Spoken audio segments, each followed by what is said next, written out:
Welcome to Married to Movies.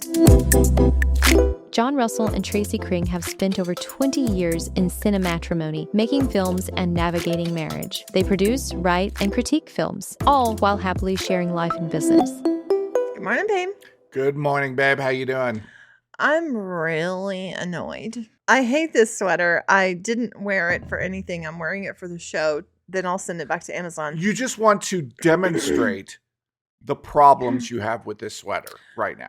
The armholes are like not matching. One is a different shape than the other. Yeah. And then well, you can see kind of the way that it doesn't on the edge it kind of crinkles up on the pink up. side. Yeah. But also like I mean, I can make it to match. Right. But when you're just wearing it normally, they actually don't match anywhere close to each other. Yeah. And it's short. It's unreasonably short. I mean, I like the color. I like the pattern, but it's going home to Amazon. Yeah. I was mad that I had to go humiliate myself by walking into an Ace Hardware and asking them for pies. That's what I was mad about. I was mad that an old man who seemed like, you know, he was like the first character in a horror movie that was going to tell you, don't go up there by the Gromley house. Many have gone, but no one's come back. And he was like there sweeping. And I was like, so I hear you have pies. And he looked at me like I was out of my fucking mind. In my mind, all around Ace Hardware, there's just like men. Yes. There's like a man reading about the flashlight he might buy, and there's a man looking at saw blades, and there's another man, like all these men are like looking at things. And here I am, all of them and hear I just this. prance in. Hi, have you got any pies? And they all go like they're like flowers falling around my head as I come in. This is all TikTok's fault. Because it's all over TikTok where you can buy the pies at Ace Hardware. And as we played them, I realized a little bit more information was that it's only in this one area of California. In California. Well, one and area. And probably just one Ace Hardware. It's like a North or South California. It's not. Did he literally say this is an Ace Hardware? Did he really say that? Yes, it's like, this is an Ace Hardware. We don't have pies. This is an Ace Hardware. I was like, I saw online you had pies. We don't have pies. We watched two movies that were somewhat similar. Yeah, they were kind of dealing with the same issue. So the If I Had Legs, I'd Kick You. Right, with Rose Byrne. And eventually Christian Slater was in it. Eventually. He was just a voice for a really long time. Yeah. And I thought that's all he was ever going to be. Christian Slater was just annoying. A horrible, horrible husband. Well, I think the writing was such that it really was things that you've heard your husband say. Like it was a run of the list of things you've heard come out of his stupid inane mouth. He apparently worked in the Navy and was gone. Well, anyway, Rose Byrne is losing her mind in this movie. Okay, so she has a kid who's sick and we don't really understand why the child won't eat. That is the crux of this. But we never see the child. Until the very, very last shot of the movie. We just hear this kid's really, really annoying, incredibly annoying voice. Kind of the Babadook kind of annoying. That she didn't murder her child was shocking. And a tremendous amount of self-control. The movie really hit home for me because when my brother was hit and run by a car, there was about a couple of year period there. Maybe it was like 4 years where we were taking care of him. And that was a horror show. And the fact that this little girl would not eat, food is squishy. Well, they had to have her on a feeding tube. She's either like doesn't want to eat for some reason, or she has a condition. The child couldn't be more annoying. And the mother is working. The mother is a therapist who needs therapy. You don't really have a lot of sympathy for this child. I freaking hate that kid. One of the things I noticed, this woman had no friends. She Right. had no help. I mean, like, No support. if she had had them at some point, she had lost them through this process. Like, nobody was around to talk to. I kind of felt like the movie almost played like a nightmare. Oh, yeah. Because it reminded me a little bit of the Joaquin Phoenix Beau is Afraid, Yeah. where everything and everybody was kind of so turned up and heightened that they could be monsters. Conan O'Brien was her therapist, who was another therapist who Oh, worked at her job. He did a great job. He did. Yeah. He did. I had seen He him on nailed it. Stephen Colbert talking about the role. Yeah. And I think he did do a good job. Mhm. And that, I think people who are funny do drama great. I agree. Because And you it- have to be dark to tell a joke sometimes. Oh, absolutely. There was a movie called Come On, Come On with Joaquin Phoenix, Right? which I had not ever seen. This is my favorite Joaquin. Sometimes He was Joaquin really plays. great. He was so I will say, warm. so he's a dude who like goes around and records kids talking. It's like a Kinda like a documentary or NPR kind of Yeah. vibe. very much that. Yeah. I would never listen to that show. I know it. I know Wait a it. minute, you're reviewing the show within the movie? In these instances where kids are great inconveniences, I'm sure it would make you grow as a person if you had to deal with it, but I don't want to. Well, in this movie, his sister has to go off and help her mentally. Another situation Another where mentally, a woman has to apart. go take care of it Right. as if the man has no family. This is another situation in which they really don't have a lot of support. Like it's her ex-husband. It's not even her husband anymore. That's true. Her ex-husband is falling apart mentally. He apparently is bipolar. And she feels responsible because it's her baby daddy. It's her baby daddy, and she wants to, do it for her kid so that he has a father. Drops her whole Drops life. her whole life, goes and does this, and Joaquin Phoenix, her brother, takes on her son. Well, it's a pretty dumb situation that he says this. She's like, "Oh, I gotta go take care of this jerk who's going nuts and probably suicidal." And he's like, "Oh, who's gonna take care of your kid?" Don't ask that question. Like, don't ever ask that question. I think he wanted to. I think he really wanted that uncle relationship. Well, I enjoy This really touched me. Because an uncle, relationship, being an uncle to a nephew or a niece is a lovely, lovely, lovely thing, because you have a lot of you can have a lot of influence if they want you to. You can be the person to introduce them to the movies and the music. Initially, he's just watching him at his house, they're kind of having a good time, and it's been a while since he's seen this kid, so Right. He's kind of getting to know Getting him. to know Kids him, change and so fast. It is. And he's a great kid. He's a complicated kid. He's right at that age where he is morphing into He's smart and a really precocious. interesting person. What was so great about the film? The film made me cry. It was an absolute just warm, beautiful. He ends up like having to take the kid with him to Yeah. New York. Take him to New York, takes him to New Orleans, and teaches him how to record sound. Come on. Yeah. Was like what a mom is dealing with and going through with support. With support, with someone who understands, with someone who respects, because they would have these great conversations, these brother-sister conversations, and he would be like, "I don't know how you do it," and he got really mad at me today, and I lost him. And she would be like, "Yeah, that's what happened. It sucks. Sometimes I hate him sometimes. If I had legs, I would kick you." She has no support. There's None. no one else around. And she ends up being responsible for everything. And it feels like everyone and everything is just judging her. Come On was very, very grounded. And it was beautiful. It was directed by Mike Mills, who does films like Thumbsucker and 20th Century Woman, and really, really beautiful filmmaker. Also, he does the videos for the band Air, who I love. I Oh. love to listen to the music of Air. I fell asleep watching The Pit last night. I told you to not watch The Pit because I Okay. was going to fall asleep. I believe I fell asleep before they were finished with the last week on The Pit. I was already asleep.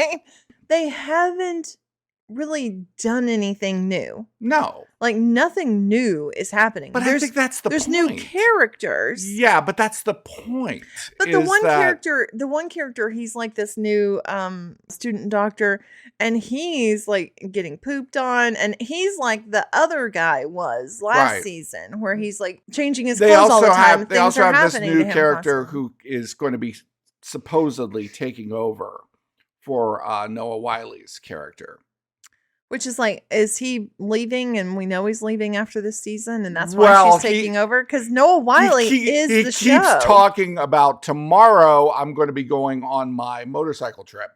And I can guarantee you that ain't happening. The end of season 2 is him driving away on his motorcycle. No, I think the end of season 2 is him not getting to drive away on his motorcycle. This is what I want to happen. He drives away on his motorcycle. Crashes. No, he crashes and then is brought back into the ER in the top of the 3rd season. Oh, okay. Well, that's possible. And they're like, "What the fuck, Dr. Robbie?" We started watching Star Trek Academy. That show treads really annoying territory for me. It's very, very like teeny. The CW. CW. Yes. It's Star Trek CW is what it is. As long as they still stick with the Star Trek, the big ideas, it works. Well, I think they're mixing both. I think it's like their attempt to give it some youth. Like, we really enjoyed Strange Worlds, that series of Star Trek, and then the second season of Strange Worlds came out. I just don't it just tipped over into something that we stopped watching. It's like AI started writing it. It was like, and now let's do a musical episode where everybody's stuck in a musical. Yeah. It's like these dumb old TV tropes. Yes. The where it's old like dumb TV tropes. Exactly. I just don't appreciate it. But the thing about the Star Trek Academy that they are doing is like, even when they're doing that, it's also, they still have like a message. They still have a good story. Well, who is holding that whole show together? Holly Hunter. Holly Hunter has found such an interesting character. First of all, just one of the great actresses. Love Holly Hunter. Oh my she gosh. can do comedy. I love her in The Firm. She's so good in The Firm. Raising I'm going to watch The Arizona. Firm now. Jesus. But she basically plays this. I love him so much. She's like a hippie. She's like this Star Trek hippie. Well, she's like 400 years old. Really old. She's been around. Yeah. And like, some people like don't like her. They blame her for shit. She doesn't wear shoes. Whenever she sits, she like puts her feet up on the furniture. Yeah. No, I feel like she's got such a vibe of like, fuck it. That's her vibe. I think probably in 400 years, you've burned off a lot of things that don't matter. Right. And I mean, nerd alert. This takes place after something called the Burn, which the entire Federation was destroyed. I like the idea that society fell apart and now we're trying to find a way to put society back together. So this latest episode was about like this Cisco. Yeah, the Cisco, who is like their from another Jesus. From another Star Trek show called Discovery. Well, yeah, he's kind of like a Jesus character where all these people kind of worship him and like meditate to him and stuff. And it was interesting because the girl who was kind of like researching who the heck he was so she could take a class, because she's like a hologram and she's trying to convince the hologram people that oh my God, they that they can trust humans again because humans fucked them over a long time ago. They were describing her position and what she's responsible to do. And they were basically describing Jesus also. Right. As an emissary who comes to Earth. It's like, okay, God doesn't know what it's like to be human. Right. The holograms don't know what it's like to be human. And then the Cisco It was like a very religious undertone. Very religious undertones. I love when the Bible calls Jesus our big brother. Absolutely. And Jesus was like, could be tough, but he was tough on the people we're supposed to be tough on. He was tough on the systems, man. Okay. Tough on religion, tough on politics. Well, tough on assholes. Yeah. Tough on hypocrites. Well, and like, okay, the system He is wasn't there. tough on immigrants. His parents were literally living somewhere else and had to return to where they were born in order to be part of a census. And that's where he was born. So Sir Ian McKellen was on Stephen Colbert. And Stephen Colbert's killing it. It's like his final months and he's killing it. I could just see that Stephen Colbert's like, okay, this is what I want. This, Yeah. You know, this is Like, I fuck don't, it. I I'm don't doing care. it. I don't Yeah. care. Now, it's not like he's going like, you know, you're just flaming No, everything. it's still not like him. he's It's still the harder show. than- No. Obviously, they set up to where Ian McKellen was going to do this monologue from Thomas More. Mm-hmm. That Shakespeare apparently wrote. And it was a monologue about, you know, immigration. Yeah. 400 years ago. Right. No, And- it's great. You should it was- definitely watch it. Absolutely floored me. It was so, the way that Shakespeare can be conveyed, Mm-hmm. you know, even the language is complex, you know, sometimes you have to think of things, but there was this one moment when in Shakespeare's writing, he said, they will shark upon you. Mm-hmm. And I thought, turning shark into a verb. Oh Yeah. my God, that is brilliant. Yeah. You know, as all of these like Epstein files and all of this stuff and, you know, just pours out and just horror upon horror upon horror. I was thinking about like, why does this happen? Our core has to be our morality, our spirituality, our goodness, our kindness. Because if we do not have that, we will sell ourselves out. And if you'll sell yourself out, you'll sell everyone else out. Definition of evil in my mind is I have no concern for anyone else's feeling or the planet's existence. I don't care. That's the root of evil. So I become an agent of chaos. Everywhere I go, I can bring darkness and evil and horror because I feel like it. All of these people basically need a network of other morally corrupt people that it's like they create a climate of acceptance of whatever they want to prioritize yourself over everything else. And I feel like that's kind of the state that we're in. I think religion and all of these like spirituality ideas are trying to get you to acknowledge something outside of your skin and bones. Like they're just trying to say, hey, there's a whole world out here that, you know, maybe your thing is not the most important thing right now.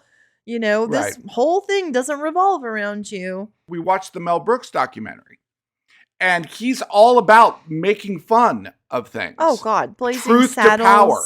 When you watch that Mel Brooks documentary, you get this guy. It's a series. It's docuseries. Right, yeah, docuseries. Is fucking brilliant. He's smart. He was a political satirist, or he is a political satirist. What I really appreciated was there were things I didn't even know about it. I didn't know that he produced The Fly. I didn't know he produced The Elephant Man. Me I didn't know he neither. produced Francis. I love in this latest episode they were talking about, you know, his work with early Cronenberg and Lynch. Mm-hmm. And, you know, that those films were kind of seminal in where they ended up. He is a crazy judge of talent, too. Yeah. You know, he knows what good is. The Gene Wilders, the taste. Terry Gars, yes. I mean, he, you know, finds people like Bill Pullman had only done one little part in a movie, and he cast him as the lead in Spaceballs. Mm-hmm. I mean, he gets it. There is a soul there. There is a core. Oh yeah, of kindness, of empathy, of care. There's one more show. That I think kind of ties into what we're talking about, which is Drops of God. Does anybody watch this show but us? Okay, they don't had a know. second season, so yes, somebody is watching this show. It's on Apple. It's on Apple Plus. Yeah, I love this show. The first season is about this girl, and she's like amazing at wine, but she's like kind of not doing that anymore. Right. And her father was like the biggest. He had a sommelier in the world. He had like a guide that he would do. Yes. You know, it's very like what's the guide, like European guide? What is that? I don't know, babe. Okay. Yeah. So the whole thing is that she finds out that he had an illegitimate child. It's her half brother, and there's a whole fight to see who is going to take over this guide. Who is going to inherit his be the greatest successor? The greatest wine collection. His wine collection, everything. So the first season is awesome because it's about kind of getting to know these. It's like a whodunit. It's like we have to find it's a contest, and they taste the wine and they have to figure out what the wine is. Right. It's like they have to get the wine and the vineyard and the person who made it and the year even. Right. And like when she tastes wine, she can like go into it and see like all the flowers and the bees and everything. And one of the things is that part's a little bit too Marvel for me, but I like it. That's fine. It's a little extra, but this season I was like, how the hell are they going to have another season? Because like they already did the thing. Yeah, basically in the end they were like, okay, we're going to split They tied. it. Yeah, we're going to split They basically tied. They didn't want to know who won. So they were like, we'll just split it because they got to know each other and they were okay with being brother sister. Right. But now they're pissed at each other. But there's another thing their fathers, it's, you know what? Their dad in that show reminds me of Dumbledore. Oh, okay. Where it's like Dumbledore could have just told Harry the situation and saved him years of bullshit, of misery and horror. Yeah, because we find out in the end Dumbledore knew the whole shit the whole time. Yeah. Dumbledore knows everything. He's just like basically tortured this child.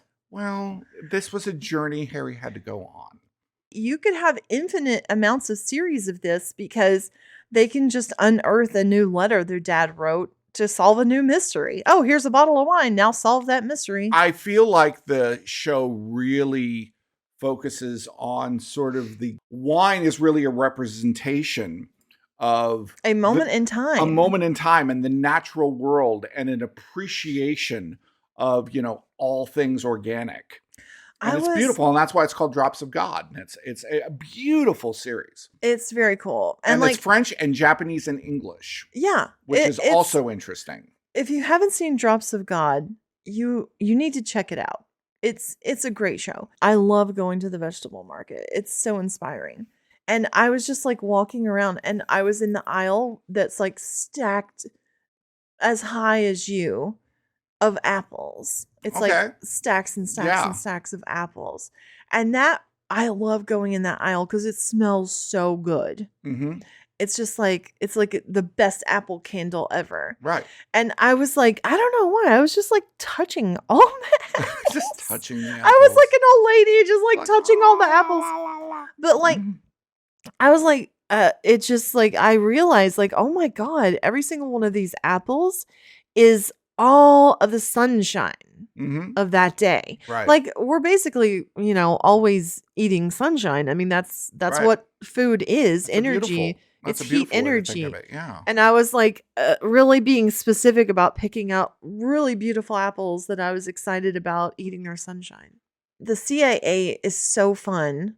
It is. It's great food, right? It is. It is great food. But also... But the value of this particular one was great. It was a lunch. It was a lunch. For $30 a piece. So you get 3 courses. $30 for 3 courses. Okay. And one of the appetizers was a whole freaking medium-sized pizza. Truffle pizza. I was like, are you fucking kidding me?